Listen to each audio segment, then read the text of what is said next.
And my hope is that through the Called initiative, each one of you will develop your sense of calling and understanding of what you are called to, and new energy to go out and minister in the name of God because you are called. We're going to look at the idea of calling by looking at the call of God to Moses. There are many calls in Scripture which are great and which could have been the model for our call. I have chosen the call to Moses for several reasons. First of all, because what Moses did was so powerful and so significant. In fact, Moses was such a great person that even 3,000 years after he lived, when they went to make a movie about his life, the only person who had all the qualities required was Charlton Heston. That great mix of rugged masculinity, but also intelligence and compassion. It's such a wonderful thing that I think today, if we tried to remake the story of the Ten Commandments, we couldn't do it, because we don't have any actors good enough to play Moses. I was trying to figure this out recently and thought, well, we have lots of really strong actors. We could maybe entice Arnold Schwarzenegger to come out of retirement and remake the Ten Commandments. And I thought about it, and I can picture the scene. Yeah, Pharaoh, my God is stronger than your God. And if they don't let my people free, I'll be back.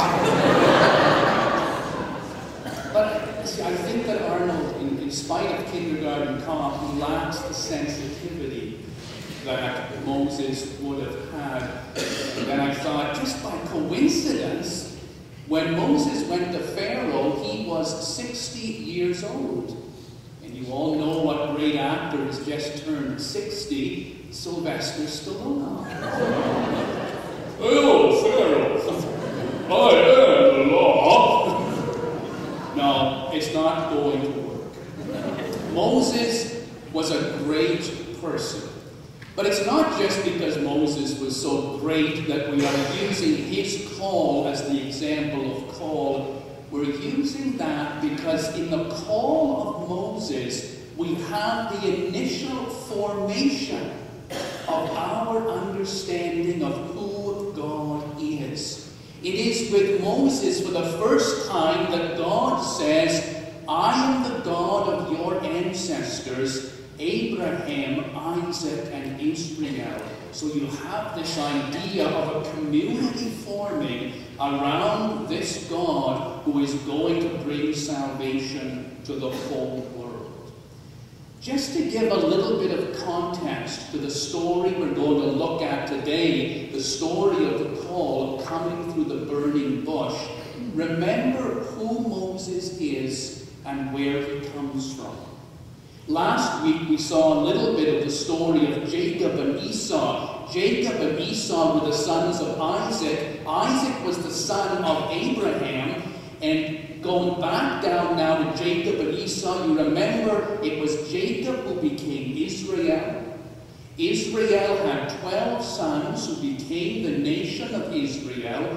They lived in the land of Canaan. But the brothers sold the younger brother Joseph into slavery in Egypt. Joseph rose to power in Egypt, and then during a terrible famine, the rest of the family came from Canaan into Egypt. Joseph received them, so the whole clan of Israel began to live in Egypt. And they prospered and thrived and were free people.